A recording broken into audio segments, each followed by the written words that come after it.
أعوذ بالله من الشيطان اللعين الرجيم بسم الله الرحمن الرحيم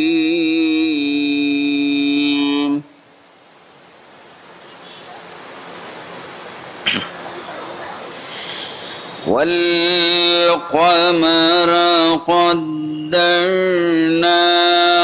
منازل حتى عاد كالعرجون القديم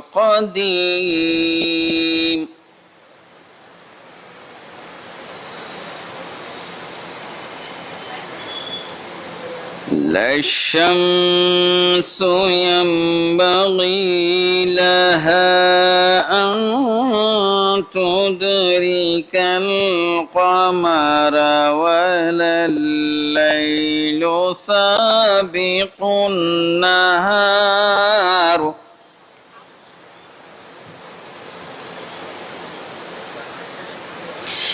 وكل في فلك يسبحون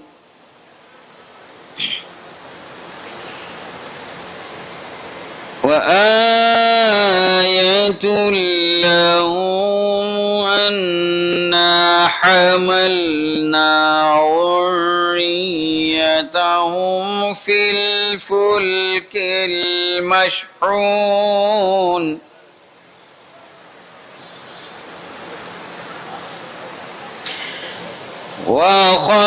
وخلقنا لهم من مثله ما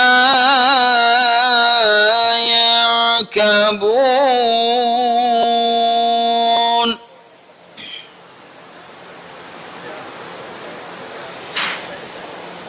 وإن نشأ نغرقهم فلا صريخ لهم ولا هم ينقذون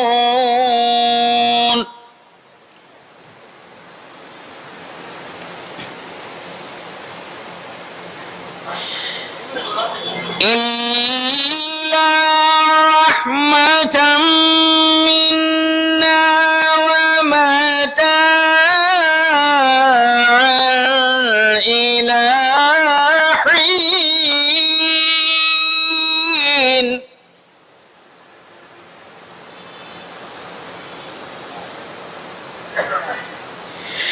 وإذا قيل لهم اتقوا ما بين أيديكم وما خلفكم لعلكم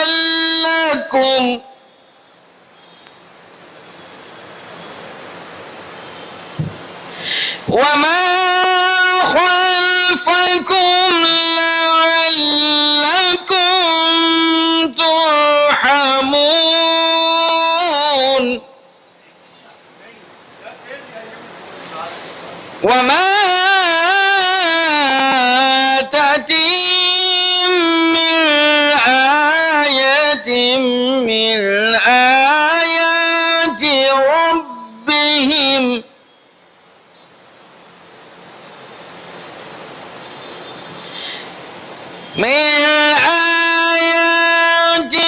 ربهم إلا كانوا عنها معرضين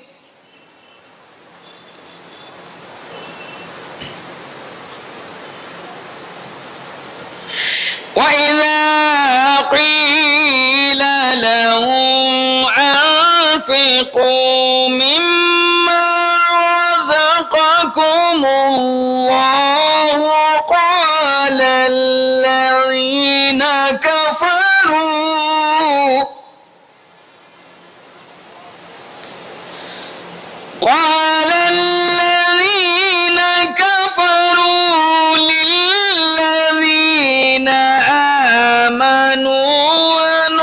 نطعم من لو يشاء الله أنطعم من لو يشاء الله طعامه إن أنتم إلا في ضلال مبين صدق الله العلي العظيم وصدق رسوله النبي الكريم اللهم صل على محمد وآل محمد. اب میں بڑے ہی ادب و احترام کے ساتھ گزارش گزاروں خطیب مجلس عالی جناب مولانا سید کمال الدین اکبر صاحب قبلہ سے تشریف لائیں مجلس سے خطاب فرمائیں. نعرہ صلوات.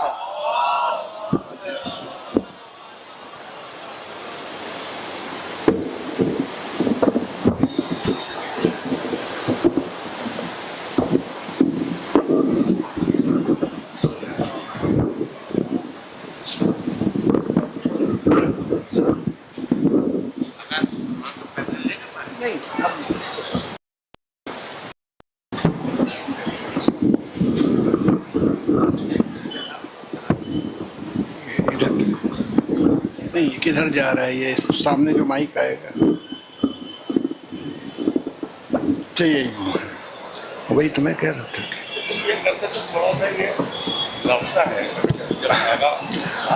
تو ہاں تھوڑا دور ہو جائے. ہاں ٹھیک. یہ جیسے جب آگا آگے آتے نا تو یہ ٹیچ ہوتا ہے تھوڑا سا اوپر نیچے.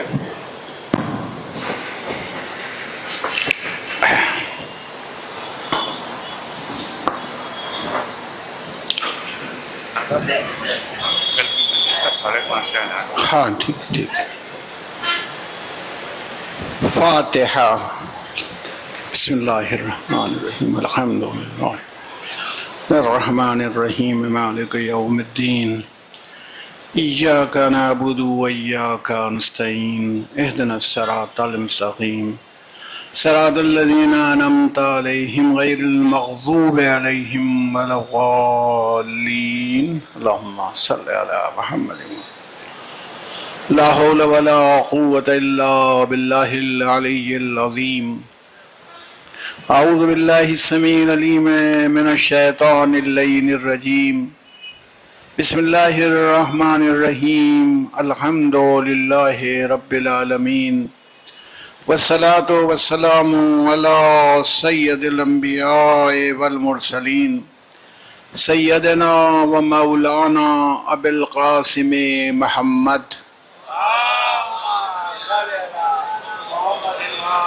وعلى الطيبين الطاهرين المعصومين المظلومين. استغفر الله الذي لا إله إلا هو الحي القيوم الرحمن الرحيم ذو الجلال والإكرام وسأله أن يتوب علي توبة عبد ذليل خاضع فقير بائس مسكين مستكين مستجير لا يملك لنفسه نفعا ولا ضرا ولا موتا ولا حياة ولا نشورا. أما بعد فقد قال الله تبارك وتعالى في كتابه المجيد والفرقان الحميد وقوله الحق. بسم الله الرحمن الرحيم. إنا هديناه السبيل إما شاكرا وإما كفورا. صلوات.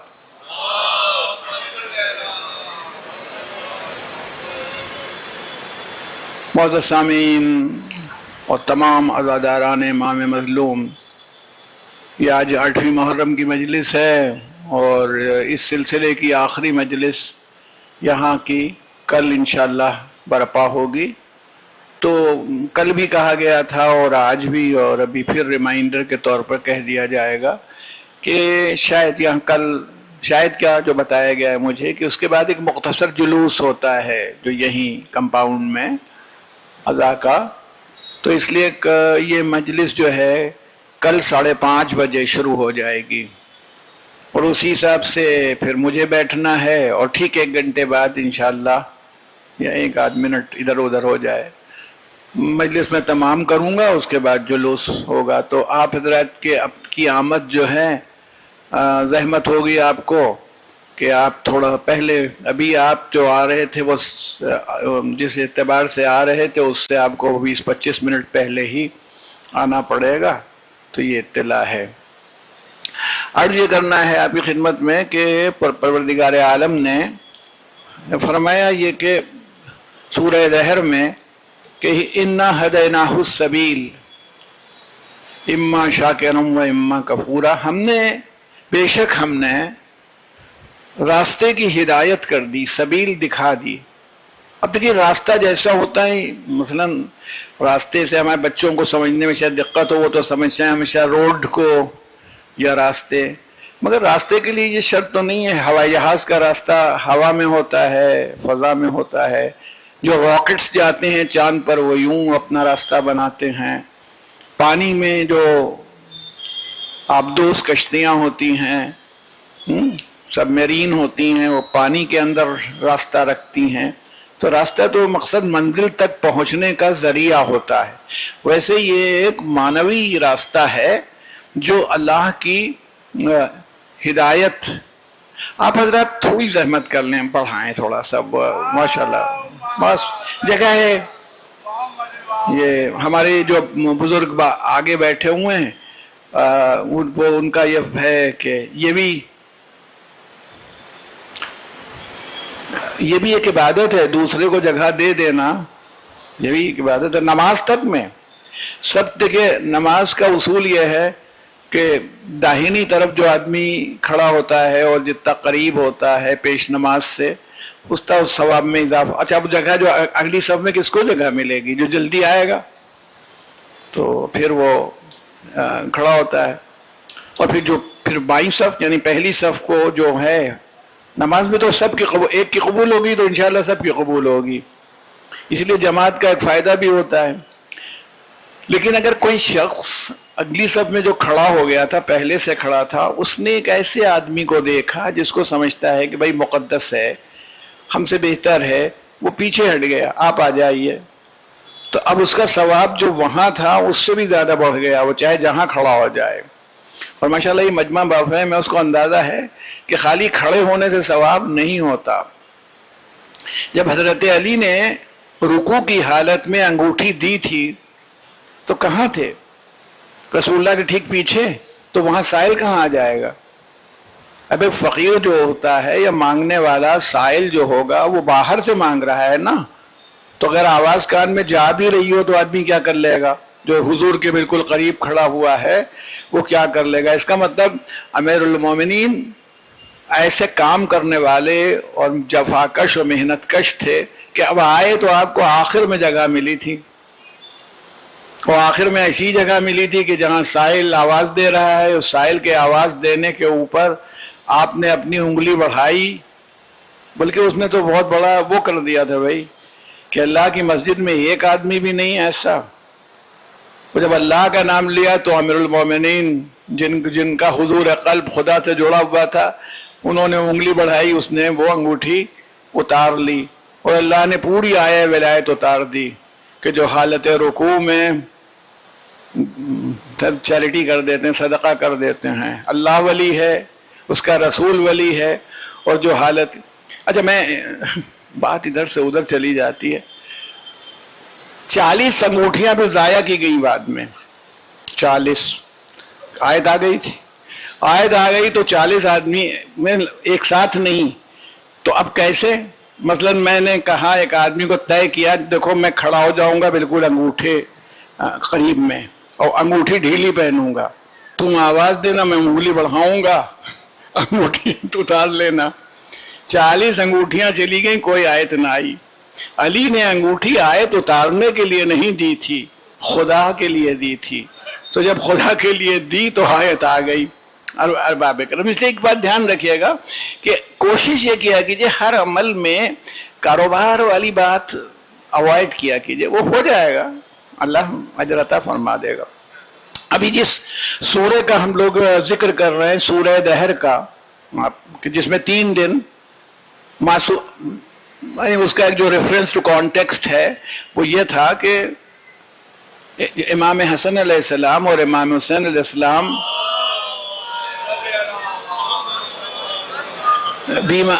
بیمار ہو گئے. اب ان کی بیماری بھی اللہ کی مصلحت سے ہوتی ہے. اللہ کے رسول نے کہا تم لوگ نظر مان لو, نیت کر لو, جسے ہم لوگ منت مانتے ہیں. اچھا ہم لوگ سمجھدار لوگ زیادہ ہو گئے ہیں آج کے دور میں, منت یہ مانتے ہیں کہ حضرت علی کی نظر کرائیں گے, تو مٹھائی منگا کے کلو بھر لے آئے, حضرت علی کی نظر ہو گئی, خود کھا پی کے بیٹھ گئے, کوئی دقت بھی نہیں ہوئی. تو خیر وہ نظر مان لو روزے رکھنے کی, انہوں نے مان لی 3 روزے رکھیں گے, جو اس کا سورہ دہر کا کانٹیکسٹ ہے. وہ انہوں نے روزہ رکھ لیا. اچھا صاحب نہیں, اب وہ صحت ہو گئی, اب صحت بھی ہوئی تھی.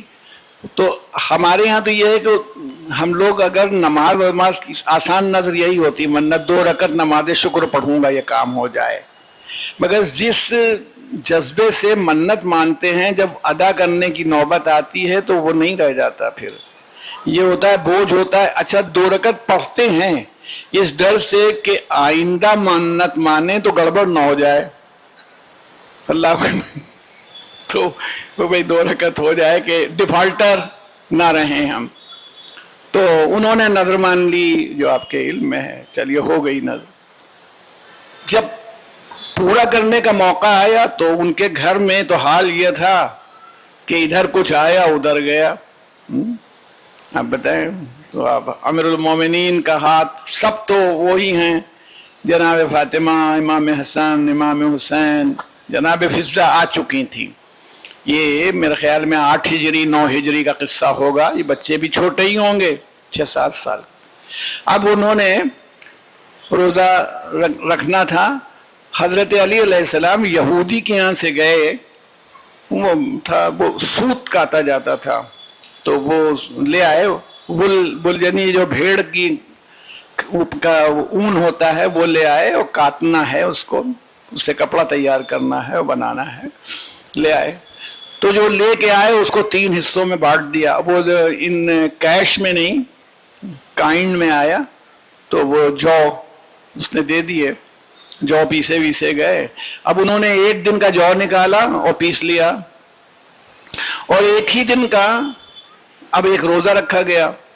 جب روزہ رکھا گیا تو اب دن میں روٹی بھی پکائی گئی, ایک تو چکی بھی چل رہی ہے, کام جو سوت کاتا جا رہا ہے, ساری تیاری ہو رہی ہے. اور اس کے بعد کیا ہوا کہ افطار کا وقت آیا. اور جب امتحان اللہ کو لینا ہوتا ہے تو اسی شان سے لیتا ہے. اور میں آپ سے ایک بات بتاتا ہوں, کوئی آدمی ایسا نہیں ہے جو کبھی بھی اس کی مکمل تصویر سمجھ بوجھ کے بھی پیش کر سکے جان کے. آپ رکھ لیجئے روزہ, سائل کو بلا لیجئے, ارے وہ سائل آگے روٹی لے گیا, آٹا تو گھر میں موجود ہے, پھر پک جائے گی, ختم ہو گئی بات. ایسا تو نہیں ہوگا. تو وہ کیا ہوا, سائل نے آواز دی, میں مدینے کے مسکینوں میں سے, پورس میں سے, غریبوں میں سے ایک غریب ہوں, اے اہل بیت رسالت, کیا ایسا ہو سکتا ہے کہ تم میرا پیٹ بھر دو؟ سب نے اپنے آگے کی روٹی دے دی, جناب فضہ نے بھی دے دی. اچھا اس میں آپ سے عرض کرتا چلوں کہ سب نے کیوں روٹی دے دی. حضرت علی نے دے دی, بچے دینے جا رہے تھے, رک جاؤ تم, ہو گیا, کتنی روٹی چاہیے اس کو, ارے 1-2 ختم ہو گئی, بات آیا ہے اٹھا ہو گیا, مگر سب نے دے دی. ایک بات یاد رکھیے گا, معصومین کے عمل میں امام حسن نے سلو کر لی, امام حسین نے کربلا میں جنگ کی. حالات کے بدلنے سے ان کا عمل بدل جاتا ہے. حالات ایک جیسے ہوں تو معصوموں کے عمل میں کوئی فرق نہیں ہوتا. یعنی اگر امام حسن کربلا میں ہوتے تو ایسے ہی جنگ کرتے جیسے امام حسین نے کی تھی, اور اگر امام حسین اس سچویشن میں ہوتے جہاں امام حسن تھے تو ویسے ہی سلو کرتے جیسے امام حسن نے کی تھی. معصوموں کے انداز میں فرق نہیں ہوتا. تو اگر کوئی کیلکولیٹر لگا دے یا کیلکولیشن کرے تو 4 روٹیاں سائل کے پاس جو گئی ہیں ان میں فریکشن آف سیکنڈ کا فرق نہیں ہوگا. مگر جناب فضا نے ہمارے اور آپ کے اوپر احسان کیا، ورنہ ہم لوگ یہ کہتے کہ بھائی ایسی سچویشن میں معصوم کا کام ہے کہ روٹی دے دے. دیکھو فضا کو آخر میں انہوں نے نہیں دی تھی، بچوں کو کھلا دیتی، ان کو دے دیتی ان کو، لیکن انہوں نے تاسی کر کے بتایا کہ خالی زبانی جمع خرچ محبت نہیں کی جاتی ہے، بلکہ اسی کے مطابق عمل بھی کیا جاتا ہے، اور نقش قدم پر چل کے. اب دوسرا دن ہوا، میں کہتا ہوں اب میں یوں کہہ رہا ہوں، ارے جو رکھے ہوئے ہیں جلدی سے تھوڑے سے آدھا کلو 250 گرام پیس لیے جائیں، روٹی پکا لی جائے. پانی سے افطار ہوا، دوسرا دن ہو گیا، پھر سے اچھا ٹال دو، پھر سے رکھ لینا 3 روزے. دوسرے دن پھر پانی کے افطار پر روزہ رکھا گیا، ہو گئی بات. وہ جب افطار کا موقع آیا تو اب یہ نہیں روزے پر روزہ ہے، ٹھیک اسی وقت ایسا ہو سکتا ہے کوئی آ جائے سائل، آپ ایسا نہیں کر سکتے، ایسی سچویشن ساری دنیا مل کے نہیں لا سکتی. پھر وہ آیا سائل، اس نے کہا میں ایک یتیم ہوں مدینے کا، اور جس کا باپ مر چکا ہے، غریب بچہ ہے کھڑا ہوا ہے، اس کو بھی کتنی روٹی کی ضرورت ہے. اہل بیت کا یہ سب حساب نہیں لگاتے، ایسے ہی اس کو روٹی دے دی گئی. تیسرے دن ایک اسیر آیا جو قیدی تھا، مسلمان نہیں تھا. جنگی قیدی کو یہ اجازت نہیں ہے کہ مدینے کے باہر جائے، اپنی محنت سے کمائے، یا بھائی وہ رینزم منی دے، فدیہ دے، اور نہیں یہیں رہے اور کچھ نہیں کر سکتا تو بھائی مانگے کسی سے، ہاتھ پھیلائے. ویسے ہی کوئی قیدی تھا، وہ آیا ہے. تیسرا روزہ سخت سے سخت روزہ، اس موقع پر تو اور بھی اچھا تھا، چھٹی ملی ہے نا، ہو گیا چلو اچھا ہے. ارے بھائی ہم لوگ یہ مسلمان ہے تو اس کو دے دیا تو یہ اپنی قوم کا ہے تو دے دیا تو یہ مطلب ہندو ہیں، وہ کہیں کہ ہندو ہے تو کھلا دیا. وہاں یہ نہیں ہے، وہاں یہ ہے کہ یہ بھوکا آیا ہے. اللہ نے بھی امتحان میں موقع دیا، جیسے سخت سوال پوچھ دیا ہے کہ ایسے موقع پر آدمی تھوڑا سا بچ کے نکل جائے، مگر وہ نہیں ہوا. آپ نے کیا کیا، اس کو سب نے دے دی. اب یہ سورہ دہر نازل ہوا. اس سورہ دہر میں جتنی نعمتیں ہیں جنت کی بیان ہونے لگیں. وہ ایسا ہوگا، ان کو بٹھلایا جائے گا اور تکیا لگائے بیٹھے ہوں گے، اور ریشم کے لباس پہنے ہوں گے، اور غلمان جو وہاں کے گویا ورکرز ہیں وہ چکر لگاتے ہوں گے، اور انہیں شراب کے جام چل رہے ہوں گے. یہ والی شراب نہیں، اللہ والی جو پاکیزہ اور وہ ہے جس کا ایک خاص ٹیسٹ ہے. خیر تمام چیزیں ہیں. بس ایک طرف اب یہاں تک آ گیا ہوں، اشارہ کر دوں، بہت دور نہیں جاؤں گا، سننا اس میں بڑی گہرائیاں بھی ہیں کہ سب کہا اللہ نے. اس میں سب چیزیں ہیں. اس سورے میں غور فرمائیے گا اور دیکھیے گا، پورے سورے میں کہیں حور کا ذکر نہیں ہے کہ وہاں حوریں ہوں گی. تلاش کر لیجیے. یہ تو ہم کہہ نہیں سکتے کہ اللہ کو یاد نہیں رہا کہ جنت میں معاذ اللہ کتنی نعمتیں ہیں اور کیا کیا ہیں، اور یہ نہیں کہ حور کا ذکر نہ ہو. ارے آئیے سورہ رحمان میں دیکھ لیجیے، حور کا ذکر ہے کہ نہیں. بہت سی سورے ہیں جس میں حور کا ذکر کیا گیا ہے، وہ ایک الگ ایشو میں کہ یہاں نہیں ہے. کیوں نہیں ہے؟ علماء فرماتے ہیں اس لیے نہیں ہے کہ اس میں جناب فاطمہ موجود ہیں، اور یہ شان فاطمہ زہرا کے خلاف ہے، کیونکہ ان کا خود نام ہے انسیہ حورا، انسانی حور، کہ ان کے مقابلے میں کسی حور کا تذکرہ کیا جائے. یہ ان کا کمال ہے. دوسری جناب فضا نے 3 روزے رکھے تھے ان کے ساتھ، وہ غیر معصوم ہیں، کنیز ہیں. قدرت نے یہ نہیں چاہا کہ ان کا عمل لوگ بھول جائیں.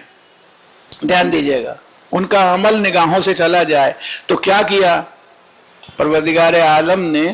اچھا بتائیے، سونا قیمتی ہے یہ چاندی؟ عرب میں بھی سونا قیمتی تھا چاندی کے مقابلے میں، وہاں تھا. پورے سورے میں کہیں سونے کا ذکر نہیں ہے. اور چاندی کے کنگن پہنائے جائیں گے اور چاندی کے جام چل رہے ہوں گے. یہ 3 مرتبہ چاندی کا ذکر آیا ہے نعمتوں میں. فضہ کا ذکر، فضہ چاندی کو کہتے ہیں، فضہ کا ذکر 3 مرتبہ آیا ہے سورہ دہر میں.